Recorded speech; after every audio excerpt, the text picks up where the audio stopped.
ప్రభువైన యేసుక్రీస్తు నామంలో మీ అందరికీ హృదయపూర్వక వందనాలు. ఈరోజు దేవుని మాటలు. ఒకరోజు ఒక అపార్ట్మెంట్లో ఉండే ఒక పెద్దావిడ పక్కనే ఉన్న ఆఫీస్లోకి బదరాగా వచ్చి వాళ్ళ బాత్రూమ్ సింక్లో నుండి అకస్మాత్తుగా నీరు పైకి చిమ్ముతుందని చెప్పింది. ఎమ్మటే అసిస్టెంట్ మేనేజర్ వెంటనే లేచి ఆమె వెనుక వస్తూ ఉండగా 2వ అంతస్తుకు పరిగెత్తెళ్ళాడు. కానీ ఆమె అపార్ట్మెంట్లోకి కాక పక్క అపార్ట్మెంట్లోనికి వెళ్ళబోతుండగా ఆమె అతన్ని, మీరు పొరపడుతున్నారు, అది నా అపార్ట్మెంట్ కాదు, అది నా ఫ్లాట్ కాదు అని చెప్పింది. పొరుగువారిదని చెప్పి అతన్ని వాదించడానికి ప్రయత్నించింది. కానీ అతనికి తెలుసు అంటూ నేరుగా పక్క అపార్ట్మెంట్లోకి వెళ్ళాడు. ఇక్కడ ప్లంబింగ్ సమస్య ఉంది.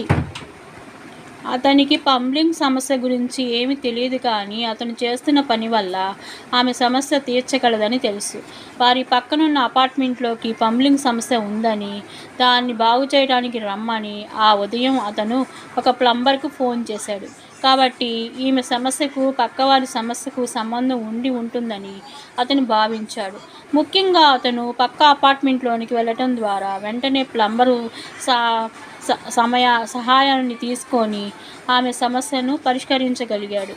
ఆ స్త్రీకి కలిగిన అయోమయాన్ని అతను సానుభూతితో అర్థం చేసుకున్నాడు. సమస్య నాకైతే పక్క అపార్ట్మెంట్లోకి వెళ్తున్నాడేందా అని.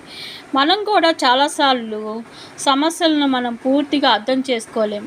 మనము మన సమస్యలను దేవునికి అప్పగించిన తర్వాత కూడా దేవుడు ఎలా సహాయం చేస్తాడు, మనం ఆశించినట్టుగా కాకుండా మరో విధంగా జరుగుతుందా ఏమిటి అంటూ తికమక పడుతూ ఉంటాం. ఆ సమస్యలను ఎలా పరిష్కరించాలి అనే విషయంలో మనకు మన సొంత నిర్ణయాలు ఉండవచ్చు. కానీ ఆ దేవునికి ఆ సమస్య యొక్క పూర్వపరాలు పూర్తిగా తెలుసు, సమస్తము తెలుసు. కాబట్టి దేవుడు ఆ సమస్య నుండి మనల్ని విడిపిస్తాడని పూర్ణ హృదయంతో, పూర్తి విశ్వాసంతో మన సమస్యలన్నీ దేవునికి అప్పచెప్పి మనం నిశ్చింతంగా ఉందాం.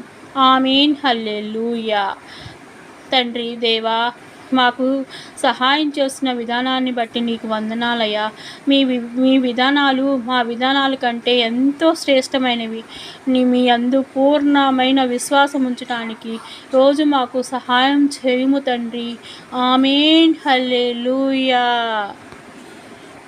నన్ను బలపరచువాని యందే సమస్తము నేను చేయగలను. నేను నమ్మిన వారిని ఎరుగుదును, సిగ్గుపడనెన్నడు. ప్రభుపేట